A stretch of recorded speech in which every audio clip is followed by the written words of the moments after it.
Hey people, CzarThwomp here, and welcome to episode 24 of Phoenix Wright Ace Attorney, Justice for All. Last time, we started the second day of trials, and started cross-examining Acro, and we're accusing him of murder. And now we're basically keeping down our line of attack with this. Acro isn't able to leave the lodging house by himself. There's only one answer to that. Acro didn't leave his room to kill the ringmaster. What? Are you nuts? What say you, Mr. Dingling?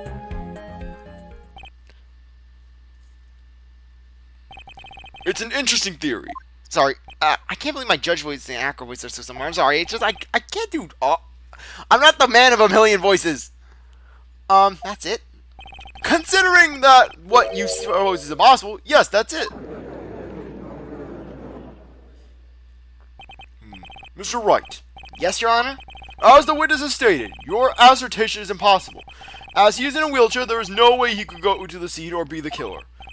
You've got a point. It seems you've forgotten once again, Mr. Phoenix Wright. The defendant was clearly spotted at the scene of the crime. Not true! Mosey saw Max, didn't he?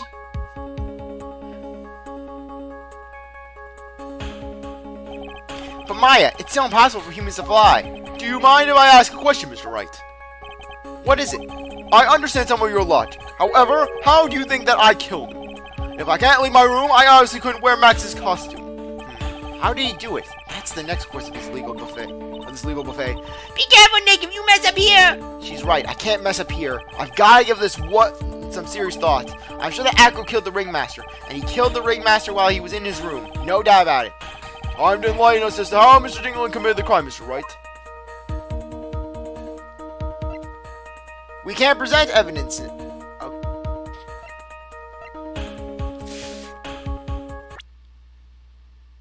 Like I said, this may seem weird that I'm doing saves and the like, but trust me, it's for a good purpose, and everyone who has played this game can probably tell where I'm going with this. We can present now. I think we will finally be graced with an explanation. Don't push it, Fawn Karma. What? You aren't going to tuck me in this time. I'm smart enough to know when I don't have the cards to play, and my hand sucks now. What do you mean, Mr. Wright? He means that everything he said up until now has been all nonsense. It's true, right? If you can't establish proof of your murder theory, then it's nonsense. He's trying to fool us by playing some misdirection game. It looks like this isn't going to pass muster. Nick, you guys don't have evidence!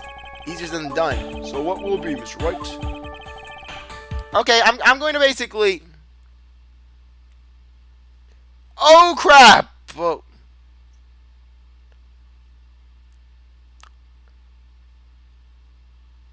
Okay! Okay, in that case, this actually does work out for me a little better. Okay. No, I'm not going to save and system play. Okay.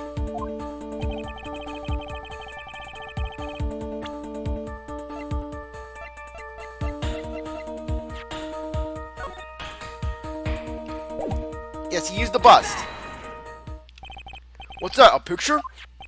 It is indeed. The problem is with the item that's shown in the picture. The bust. It's quite a large bust, and because it is life-size, it is also very, very heavy. Heavy?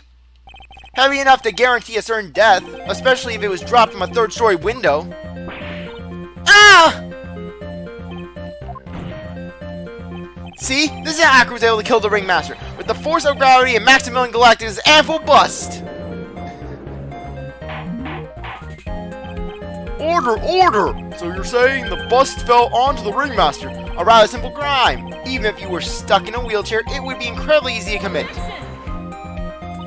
How could you possibly wheel a wheelchair with something so heavy? It's impossible! Well, Acro is an acrobat.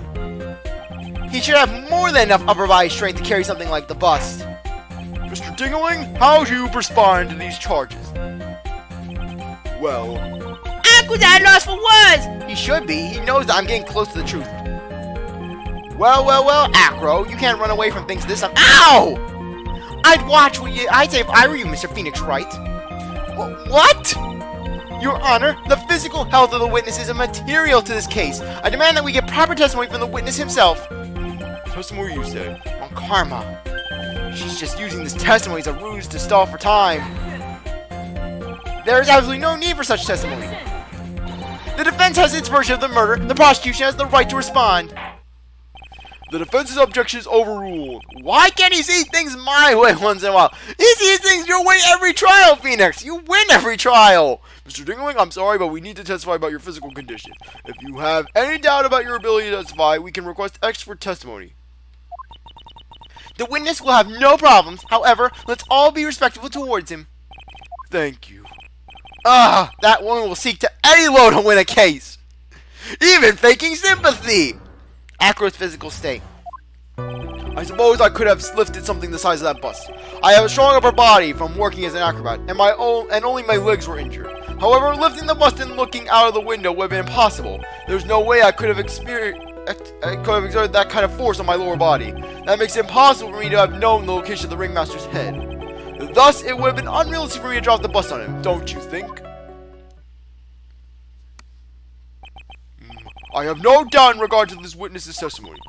It was impossible for him to lift the bust and carry it over to the window. Not to mention that he could not have known the location of the ringmaster's head. A single false step would have led to even more severe injuries. That's what I was thinking. What's your opinion on the matter, Mr. Wright? I'd still like to proceed with my cross-examination. He's still stalling. He's simply stalling. It's shameful, really. Girl, I can't let her get to me. I've got to focus.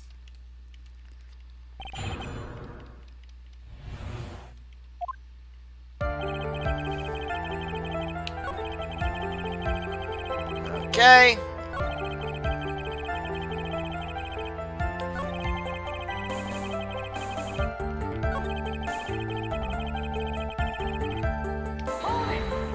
This is what we're going to be aiming for. Why do you say it would be impossible? Oh, allow me to explain. You accept that if I was carrying the bust, I couldn't see out below the window. Thus, there is no way I would know the location of the ringmaster's head. Well, I suppose you've got a point. Hey, Nick! Huh? What if you turn things around? Maybe if you think of it sort of like this. If he knew the location of the ringmaster's head, then he could drop the bus. That does make sense. If only I could prove somehow. Acro knew the location of the ringmaster's head without looking down. I think I've already explained things sufficiently.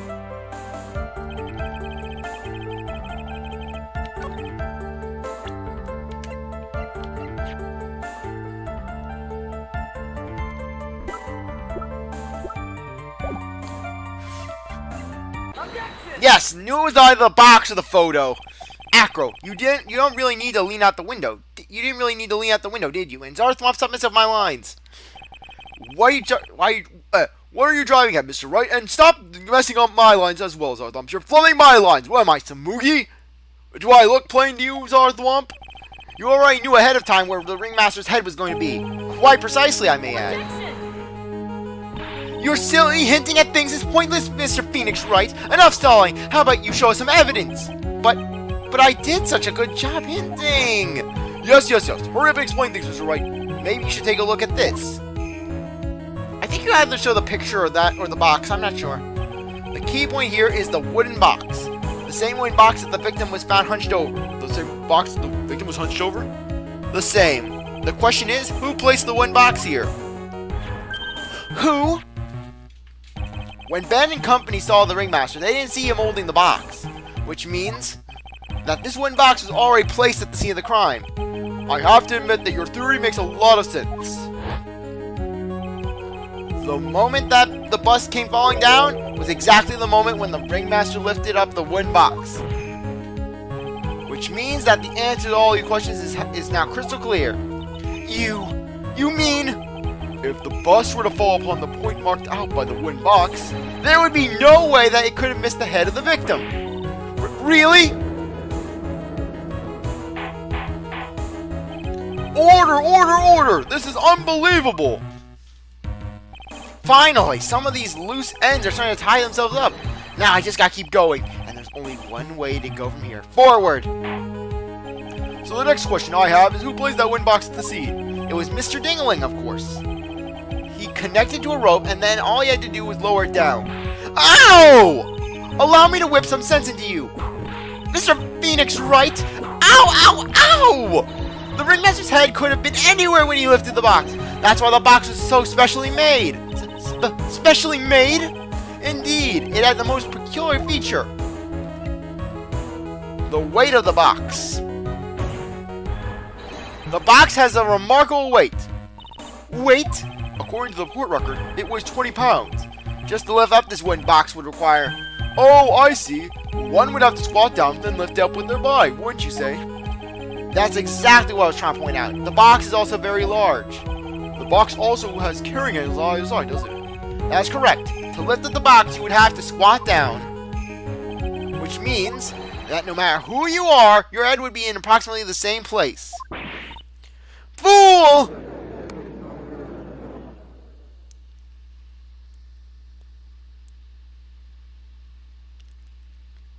Does she even bother to listen to me anymore? I've heard what you've had to say. I must admit, I'm shocked at your imaginative skills. Did you drop it? Did you drop the bus onto the ringmaster? What are you talking about? Even if I had wanted to do such a thing, I couldn't. What? Mr. Wright, do you recall the original location of this bust? Of course I remember. It was on top of the table in the cafeteria. Then what happened to it? I'd like you to remember one important fact, Mr. Wright. I could not possibly leave the lodging house by myself. It is my prison, so to speak. That means... You understand what I mean, don't you? I may very well have been able to drop the bus from my room. However, how would I have gotten the bus from the cafeteria to my room? You see, Mr. Phoenix Wright, explain that! Don't forget, you said there was no accomplice. Burped, sorry. Tell us exactly how the witness would have carried the bus from the cafeteria. Yep, we definitely have a problem here, but this is no place to get perplexed. I've got to get my wits about me and prove how things happen once and for all. Alright, Mr. Wright, let's hear your explanation. How did the witness get the bus from the cafeteria back to his room? Okay. Money the monkey. A monkey? Everyone knows money. He loves shiny objects of any size. I was about to say, everyone loves money and his objects of any size.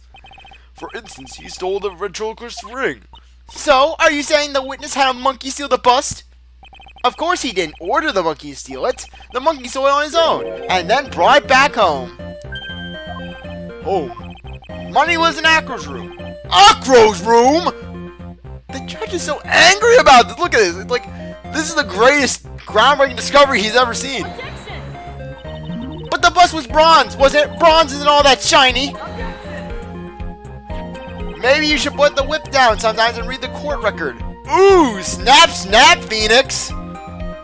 My, those are some very nice cards he's holding. Yes, and they're made of platinum, which is very shiny. Ah! Acro! Money is a strong monkey, right? It'd be easy for him to bring the bus back to your room. If he wasn't able to handle that himself, I'd be on the market for a new roommate. Order, order! I said order! Miss Von Karma! Where's the bus in question at this moment? I don't know. I'm saving right here just to be on the safe side because we're gonna be locating the bust. And mind you, the choices are wonderful, and you do not want to pass them up. Trust me on this. We're searching for it as we speak. This is a strange turn of events. That monkey did not steal the bus. Then what happened to this case? Well, in that event, something else must have been used as the murder weapon. Well, Or maybe this wasn't the murder weapon, but it was used by accident. That's possible. Maybe Acker saw Money's mountain of stolen goods and thought to use one of them. Anyways, I think we've more than proven one critical fact. Namely, that it was entirely possible that Acker was the murderer. Moron! Phoenix, you evolved from fool to moron! Dum dum dum dum dum dum dum dum. Mr. Wright's argument was so circular. I'm still a bit dizzy. However, his argument does hold water. There's no denying that. Oh! Don't be so bamboozled, especially by this fraud of an attorney. Fraud? You've forgotten that absolutely important thing, Mr. Phoenix Wright. And what's that? You should know. You forgot that your fraud of a magician was spotted at the scene of the crime. Ah! There is no reason to doubt the clown's testimony. That's true. How do you respond to that, Mr. Wright? Yeah, don't let her beat you now. I won't. This is my chance to turn this trial around. When the murder occurred, there were 2 people at the scene of the crime. One was the victim, Russell Berry, and the other was the murderer himself. And to this and only this, Mr. Phoenix Wright, the clown saw the murderer. Who was it then? It was the bust. He saw Max's bust. Ow! I asked who was the other person Mo saw on the scene. That evidence has nothing to do with the question. Au contraire, mon frère. Phoenix, you do know you said, on the contrary, my brother. Yes, Phoenix is even confused about whether Francisca's a boy or girl. It does indeed have something to do with this question. Mo said that he saw Max's silhouette. But he did not actually see the man himself. It was a human being he saw. How is that possible? It's simple, really. What Mo actually saw that night was Max's bust. What are you talking about? Have you tried using your brain at all in this case? The silhouette he saw just happened to be wearing a cloak. There's no reason why you couldn't attach a cloak to the bust. Or a cloak like that could easily get snagged in the bust if it came to contact. Idiots! Who in their right mind would put a cloak on a bust? It doesn't matter who put it on the bust. Well, just wait a minute now, Mr. Wright. Who put the cloak on the bust? That question is of the utmost importance to this case, don't you agree? No! He caught me! So let's have it, Mr. Wright. Who put the cloak on the bust?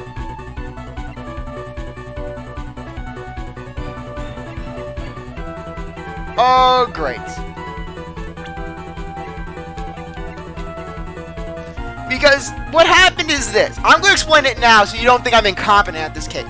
I know exactly what happened. Essentially, when the bust fell down from the window and clonked the ringmaster on the head, the cloak that he was wearing came off. The cloak then attached to the statue, and the image was complete. I know it's very convoluted, but this is Ace Attorney. Fool! Him? You're saying it was the victim himself, Russell Berry? That's what I'm saying. The victim himself placed the cloak on the bust. Placed the cloak isn't really the right way of putting it. Then what would be the right way of putting it, Mr. Wright? Explain yourself! Yeah, do you really have a handle on all of this? I'm fine, Maya. I'm finally putting all the pieces together, and I'm sorry if you're hearing a noise. That's a motorcycle that's driving by my house. There's really only one way I can paint, anyways. Alright, so you want to know what really happened that night. Let's step back in time. Acro used a rope to lower the wind box onto the scene. Then he attached that rope to the bust, and dangled the bust out of his bedroom window, directly above the wind box. At the same time, the ringmaster told Max to wait in his room, and went to the scene. Of course, at the time, the ringmaster was wearing Max's costume. Perhaps he didn't want anyone to recognize him that night. But just as he feared, he was spotted at the entrance of the lodging house, by none other than a ventriloquist and his puppet, Ventrilo. When the ringmaster arrived at the scene, he bent over to lift the wooden box. And that was when Acro took his chance and released the rope. But now that I think about it, Russell Berry, he looks like Mayor Beau from Twilight Princess. And that's how it happened. At the very instant that the bus hit the victim.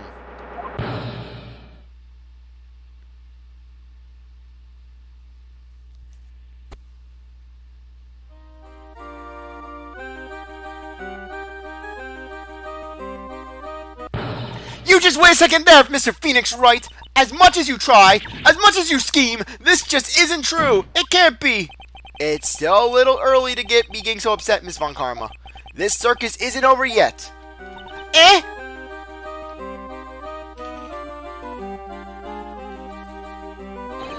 With the shock of impact, it threw up the cloak and it got snagged onto the bust. That's when the sound was heard by a witness, and he took a look out his window. That witness was, of course, Lawrence Mo Curls, the clown. When Mo looked out his window, the cloak had already snagged onto the bust. Now, having completed the crime, Acro naturally went about pulling up the murder weapon. Of course, he had no idea that Mo saw the bust being raised with the cloak dangling from it. Primarily because, in his wheelchair, he couldn't see out of his window. So he just kept pulling the bust up.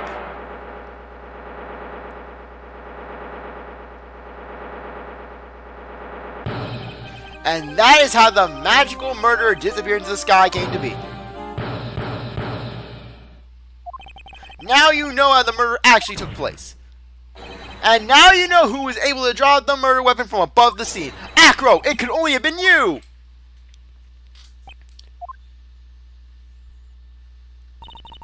Acro's been playing mind games with all of us! He sure has. But he's come to the end of his rope now. So, what now? You've graced us with a rather long-winded tale. But do you have any evidence to prove that your fairy tale is true? Evidence? In this court, only two things matter. The power of evidence and the power of my whip. Don't forget the power of my gavel as well. Mr. Wright, the prosecution brings up a good point. Can we see some evidence? Nick, they say they want evidence! I just explained how there can only be one possible murder method. But there's still something unusual about Moe's eyewitness account. Unusual? A contradiction, actually. Okay, then let's use this to get out of this gym. That's enough talking amongst yourselves. Proceed, Mr. Wright. Rest some evidence on the court that backs your claim. I want hard proof that you have unraveled the truth of this magical case.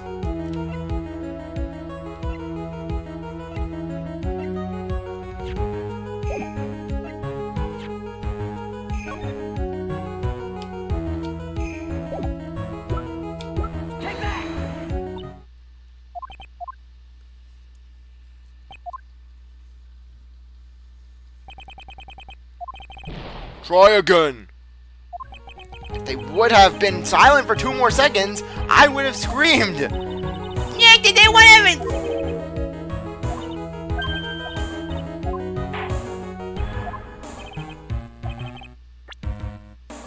Oh, crap.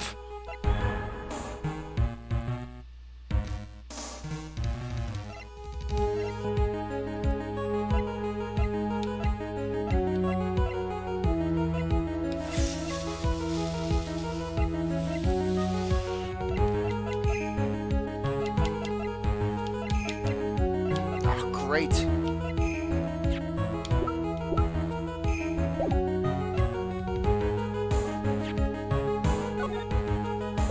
No, I already presented that.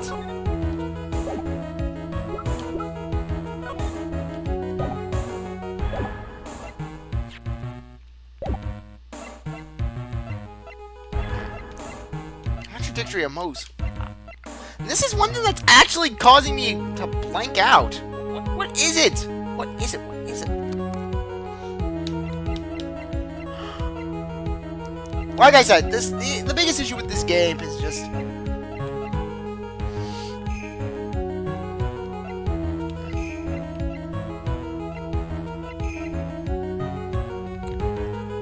contradictory.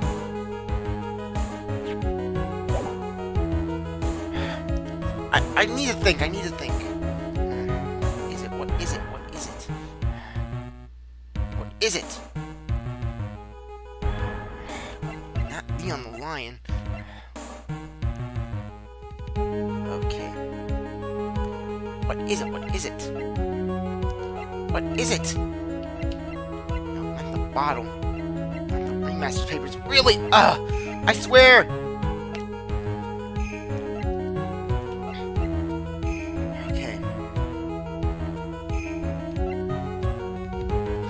Gotta find it, gotta find it. Not the note, not the autopsy report, I don't believe, not that. Okay, what is it? Okay, what is it?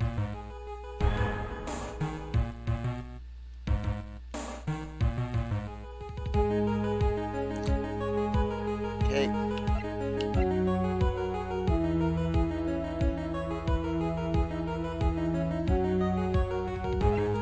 What is it?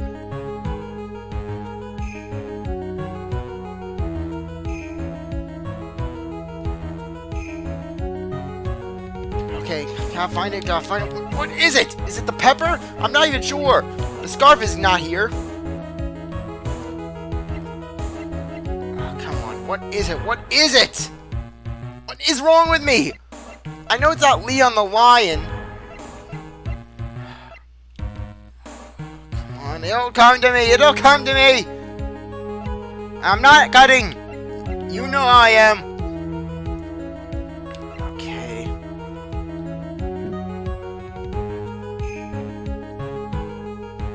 Come on. What is it? What is it?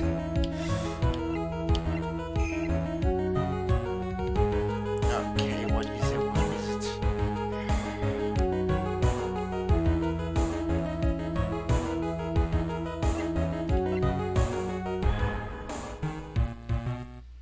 Okay. Okay, I believe it. Most main testimony was the promo poster? Yes, promo poster, okay. There we go.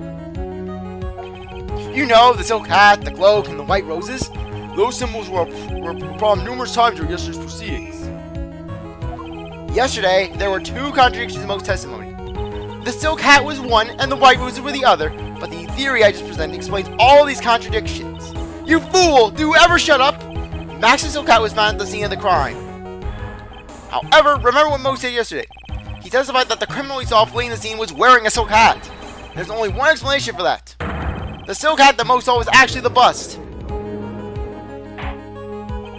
Makes sense if you look at it that way, then he did see the silk hat, well, sort of. Fine, you've got one, but what about the other contradiction?